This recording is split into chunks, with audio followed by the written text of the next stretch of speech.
Televizija Naujoji banga, siekiant būti arčiau kiekvieno rajono gyventojo, pradeda naują laidų ciklą. Artėjant mokslo metų pradžiai, pats laikas pasikalbėti apie tai, kas kelia diskusijas dar pavasarį – narkotikus mūsų gatvėse bei mokyklose. Taigi, kviečiame pasiklausyti. Prieš keletą metų mes pradėjom gauti nuolatinį informaciją apie tai, kad yra nemažai vartojančių asmenų ir tai nepaslaptys ir gyventojai tą matė. Ar tai kažkur tai apsvaigusi veža į ligoninę, ar tai kažkur randa gatvėse nukrytusi žmogų pakelia ir pasirodo jis apsvaigęs. Tai šitokių dalykų nenuslėpsi. Todėl aš manau, šalčininkiečiam tai buvo žinoma ir žymiai seniau. Čia nemažai yra asmenų, kurie vartoja narkotinės medžiagas ir su didelė patirtim, kelių metų patirtim yra, kurie baigia gyvenimą dėl tos problemos ir sakyti, kad jos tos problemos nebuvo, tai yra apgaudinėti save. Pakankamai ir vartojančių asmenų, ir platinančių asmenų. Tai jeigu mes kalbam apie vartotojus, tai jos galim skaičiuoti, manau, šimtais. O kas liečia platintojus, tai irgi tokių asmenų yra nemažai. Mūsų pagrindinė problema vietos policijos, tai ir mes tokį prioritetą savo nustatėm, tai pirmiausia žmonės, kurie platina tas medžiagas, nes tie, kurie vartoja, tai yra, galima sakyti, ligoniai, žmonės turintys priklausomybę.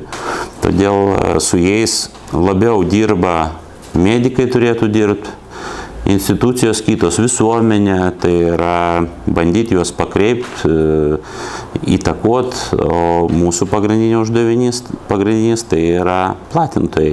Tai ties jais mes ir orientuojamės. Tai galiu pasakyti, kad kasmet mes sulaikom kažkur kelis žmonės, kurie įtariami būtent tuo, kad platina narkotinės medžiagas.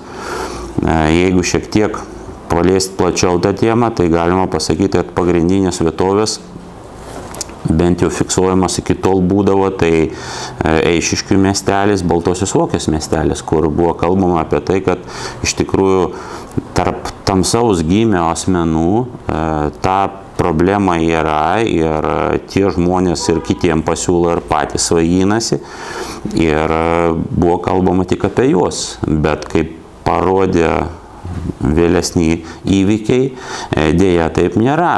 Platintojų pakankamai yra tarp jauno amžiaus mūsų gyventojų ir tuo pačiu ir vartojančių labai daug yra tarp jaunimo.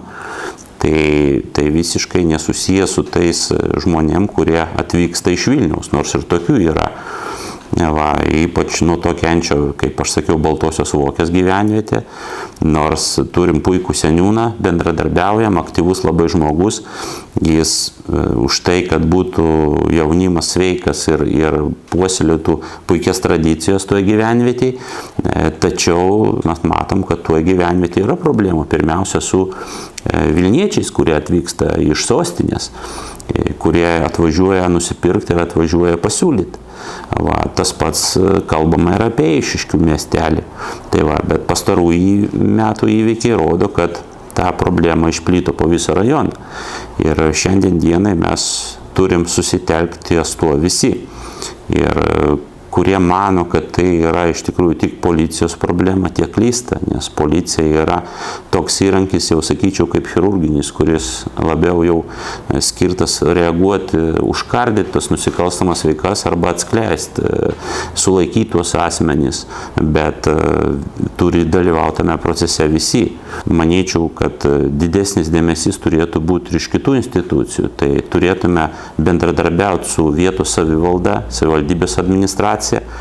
Ir vien to, kad savivaldybė yra komisija, to nepakanka. Turi būti priemonės daromos tam, kad įtakot šitus procesus.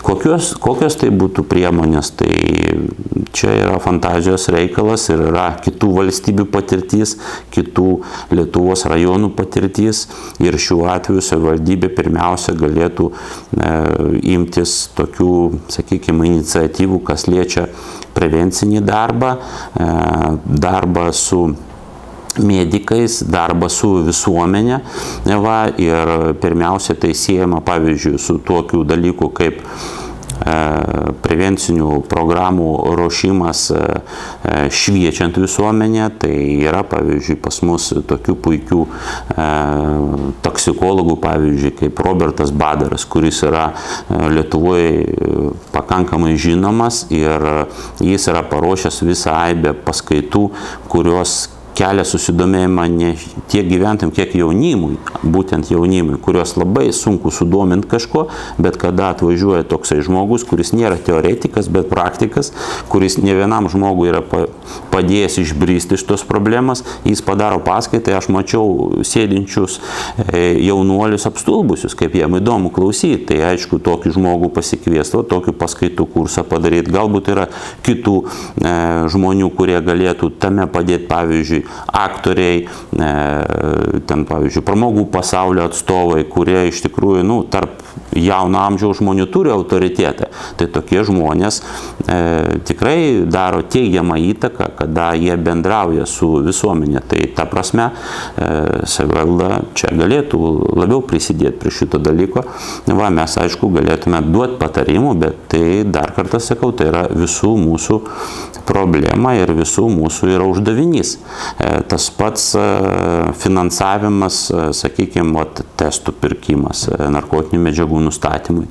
Šitas dalykas labai svarbus ne tik policijai, nes šiandien dienai gatvėse, turim pasakyti tiesą, yra 10 asmenų, kurie vairuoja transporto priemonės, manyčiau, įtariami apsvaigę nuo narkotinių psichotropinių medžiagų. Jeigu policijos pareigūnai sustabdo ir patikrina su alkoholio matuokliu, tai prietaisas rodo nulius. Tai mums tik tai yra viena išeitis pristatyti tokį žmogų medicinos įstaigą. Savo ruoštų medicinos įstaiga turi turėti ir testus, ir įrangą, kuri ne visada yra, bet savivalda šiuo atveju galėtų padėti ir aprūpinti medicinos įstaigą tokiom priemonėm, kad mes galėtume šitus žmonės patikrinti ir neleisti jiem dalyvauti eisme. Tai šiuo atveju savivaldybės dėmesys galėtų būti skirtas tam. Praeitais metais lapkričio mėnesį yra pasirašyta sutartis su Vilniaus apskrities vyriausiojo policijos komisariatu dėl pristatytų asmenų blaivumui ir psichiką veikiančių medžiagų nustatymo atlikimo. Nustatymas apima ir mediko apžiūrą, tai yra medicininė apžiūra, ir ištyrimas tam tikrų medžiagų kraujo arba šlapimo. Dėl narkotinių medžiagų yra pasitelkiami greitieji testai, tai yra būtent paimamas šlapimas ir šlapime nustatomos iki 12 medžiagų. Pajėgumų pakanka, ligoninė bendradarbiauja su savivaldybė ir testus gauna iš savivaldybės ir pajėgumų pakanka. Jeigu stebėtumėm, kad pajėgumai mūsų būtų sumažėję, mes be abejo inicijuotumėm papildomus pirkimus testų. Taip pat aš noriu pasakyti, kad kreiptis į įstaigą gali ir patys asmenys, kurie norėtų nustatyti galimai tas medžiagas jų organizmuose, bet tokiu atveju šios paslaugos būtų jiems mokamos. Šalčininkų rajono ligoninė turi pakankamai testų narkotinių ir psichotropinių medžiagų nustatymui, bei šiuo metu yra daromas pirkimas tokių testų papildymui, pirkimui. Testų nėra perkama labai daug, kadangi jų galiojimo laikas nėra ilgas, gan ribotas. Taip pat Šalčininkų rajono savivaldybės administracija yra nupirkusi testų iš seilių, iš narkotinių medžiagų ištyrimui ir tokie testai buvo perduoti policijos komisariatui. Mūsų rajone labiausiai yra paplitusios kanapės, taip kalbant paprastai yra žolė, kuri yra žolės pavidalo, sausa išdžiovinta ir yra rūkoma. Jeigu kalbėti apie cheminės kilmės narkotinės medžiagas, tai jos yra labai pakankamai paplitęs mūsų rajone ir tarp jaunimo ir mokyklos mokinių tarpe yra sintetinis kanabinoidas, kuris yra skysto pavidalo ir vartojamas rūkant elektroninės cigaretes. Tiesiog įsigyjamas mažas buteliukas su ten kelių gramų skysčio, kuris yra naudojamas papildant tą įprastą elektroninių cigarečių skystį, sumaišomas ir vartojamas lyg paprasta elektroninė cigaretė rūkomas, bet poveikis yra visiškai kitoks negu kad paprastos cigaretės elektroninės, o veikia kaip narkotinė medžiaga. Kalbant apie psichotropinės medžiagas, jos yra visos cheminės kilmės, yra gaminamos fabrikuose. Tai turim tabletes, turim miltelius, turim dabar populiarus pakankamai narkotinė medžiaga populiariai yra kristalo pavidalo naujausia metamfetamino atmaina. Poveikis kiekvienu atveju yra kiekvienam skirtingas. Apie žolę, kuri yra rūkoma, tai kainos svyruoja tarp 15–20 eurų už gramą. Tai iš to 1 gramo galima pasidaryti kelias dozes, žiūrint, kokio efekto žmogus tikisi ir kokiomis dozėmis jisai jau vartoja. Jeigu kalbėti apie amfetaminą, kuris yra miltelių pavidalo, tai kainos yra labai panašios, apie 15, 20, 30 eurų už 1 gramą. Kalbant apie tą naujadarą, kaip jūs pavadinote, apie tą kristalinę narkotinę medžiagą, tai jinai yra pakankamai brangi. 1 gramas kainuoja apie 50 eurų. Bet iš to 1 gramo jaunimas gyrėsi, kad pasidaro kelias dozes, gali vartoti apie 2 paras tą 1 gramą. Pavojingiausia yra tas naujadaras, kur taip vadinamas ta kristalinė narkotinė medžiaga ir pakankamai pavojingas yra sintetinis kanabinoidas, kadangi ta narkotinė medžiaga yra dar neištyrinėta, jos poveikis dar nėra visiems gerai žinomas ir aišku, kiekvieno organizmą veikia labai skirtingai. Labai keista klausytis apklausų metu, kai įtariamieji sako, kad ašgi negeriu, ašgi nevartoju alkoholio, aš svaiginuosi, aš tas žolės nupirku savo parūkyti. Jie skaito, kad tai yra normalu. Kiekvienais metais labai gaila, jų nemažėja. Iki 15 medžiagų mes perduodame į teismą. Tai yra asmenys, kurie įsigyja narkotinės psichotropinės medžiagos, bet tikslo platinti. Tai yra savo malonumui.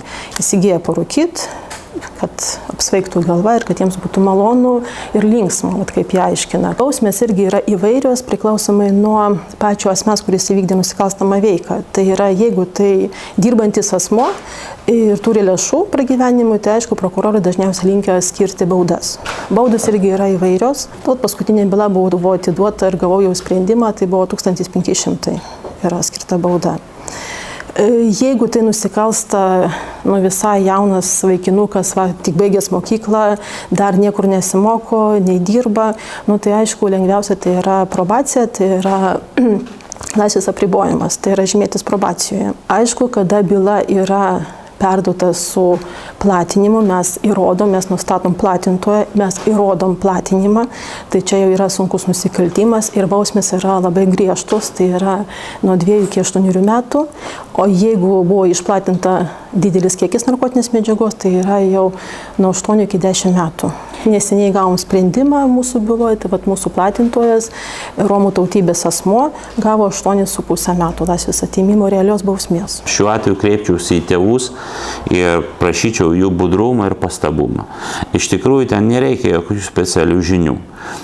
Jeigu namuose auga paauglys, tai arba paauglė, tai tiesiog reikia stebėti gyvenimo būdą. Jeigu vaiko gyvenimo būdas keičiasi, jeigu vaikas, pavyzdžiui, vėlyvų metų staiga, pavyzdžiui, išbėga iš namų, išvažiuoja ir tai daroma nuolat, sakykime, atsiranda tokie dalykai. Kažkas paskambina, kažką perskaito ir pašoksta viskas, jam reikia užvažiuoti, jam reikia nubėgti kažkur viskas. Pasidomėkit, ką jis veikia, kur jis važiuoja, kas jo draugai. Nieko blogo nebus, jeigu vaikas parodys jum ir savo socialinius tinklus, kuris bendrauja, su kuo bendrauja. Reikia domėtis. Šiuo atveju, aišku, yra tam tikra problema su vaikų teisėm, bet čia jau yra toksai, turi būti balansas. Viena vertus, jeigu mes kaip tėvai, sakykime, nesidomėsim savo vaikais, tai naiviai tikėsimės, kad viskas gerai. O iš tikrųjų reikia naudoti teigiamąją prasme tą tėvų valdžią. Ir kol jie yra vaikai, jie privalo bendrauti su tėvais ir privalo paklūsti jų, sakykime, teisėtiems reikalavimams. Ir tėvai turi domėtis, sakau, kam jis rašo, su kuo bendrauja, ar turi pinigų, arba, pavyzdžiui, pas jį nepriteklius pinigėlių kažkokiu, tai jis ieško kažkur, tai jam reikia kažkokias skolas atiduoti panašiai. Pas vaikus paprastai tokių problemų nebūna, bet jeigu jos staiga atsiranda, reiškia jau laikas susidomėti. Kodėl taip atsitiko? Tai, sakykime, narkomanijos problema dažnai susijusi su tuo. Tai šiuo atveju tėvai turi būti tiesiog budrus ir pastabus, kartais smalsus. Pasidomėkim, pasižiūrėkim, ką veikia vaikai, nebijokim to ir kuo daugiau žinosi, tuo bus geriau.